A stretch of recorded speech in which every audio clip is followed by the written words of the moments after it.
dengan topik kali ini adalah ortodonti preventif dan interseptif dengan subtopik ekspansi.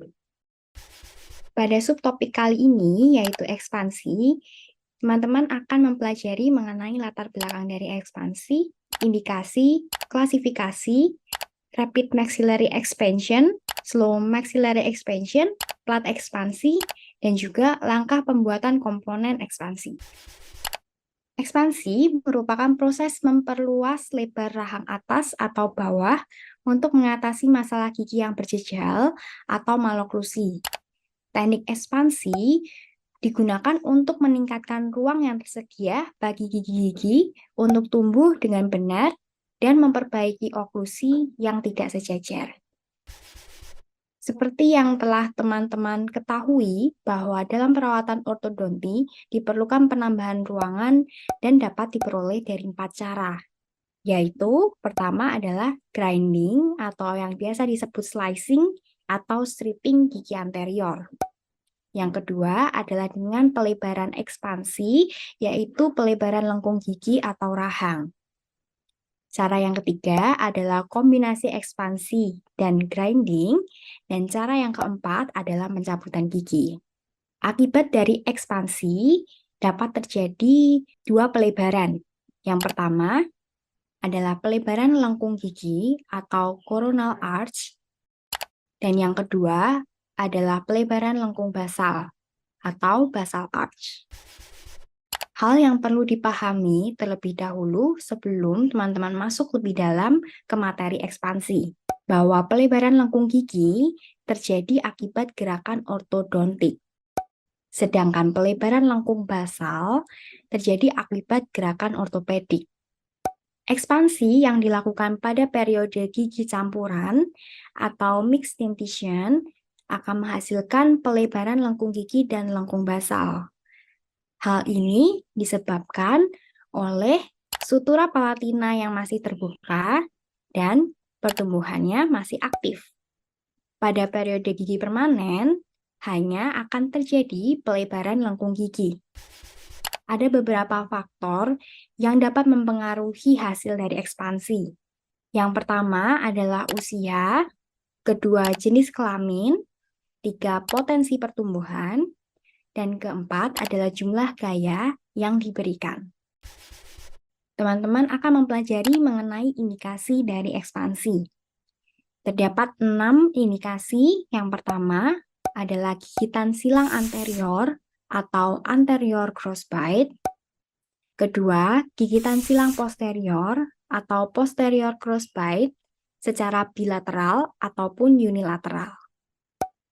Yang ketiga adalah lengkung gigi atau lengkung basal sempit yang disebabkan oleh pertumbuhan arah lateral yang kurang. 4. Adanya ruangan yang hilang atau space loss akibat pergeseran gigi. 5. Gigi depan yang berjejal dengan diskrepansi lengkung gigi yaitu sebesar 4–6 mm. Keenam, ekspansi bersama dengan perawatan alat fungsional. Contohnya, maloklusi kelas 2 dengan penggunaan alat miofungsional. Penggunaan alat twin block dengan skrup ekspansi. Penggunaan alat regulator fungsi Frankel. Dan penggunaan alat yang disertai dengan buccal shield. Selanjutnya adalah macam-macam alat ekspansi. Berdasarkan dari cara pemakaiannya dibagi menjadi 3, yaitu cekat atau fix. Contohnya adalah RME atau Rapid Maxillary Expansion. Yang kedua adalah semi cekat. Contohnya adalah alat quad helix. Yang ketiga adalah alat lepasan atau removable. Contohnya adalah plat ekspansi. Sedangkan berdasarkan pergerakan atau reaksi jaringan dibagi menjadi 2, yaitu pertama, pergerakan ortodontik, contohnya adalah plat ekspansi, dan pergerakan ortopedik, contohnya adalah rapid maxillary expansion dan quad helix. Klasifikasi ekspansi menurut McNamara dibagi menjadi 3, yaitu ekspansi ortodontik atau dental, ekspansi ortopedik atau skeletal, dan ekspansi pasif. Yang pertama, ekspansi ortodontik atau dental. Alat yang digunakan adalah plat ekspansi pada alat ortodonti lepasan atau cekat, yang berfungsi untuk mengekspansi dentoalveolar, tipping lateral pada mahkota, dan tipping lingual pada akar. Klasifikasi yang kedua adalah ekspansi ortopedik atau skeletal.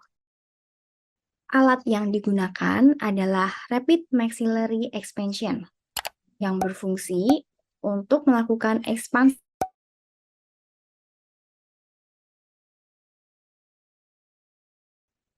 Klasifikasi yang ketiga adalah ekspansi pasif. Contoh alatnya adalah lip bumper yang berfungsi untuk melindungi otot bukal dan labial dengan menghilangkan tekanan dari pipi, sehingga memungkinkan ekspansi pasif. Klasifikasi ekspansi menurut kecepatannya dibagi menjadi dua. Yang pertama adalah rapid maxillary expansion dan yang kedua slow maxillary expansion.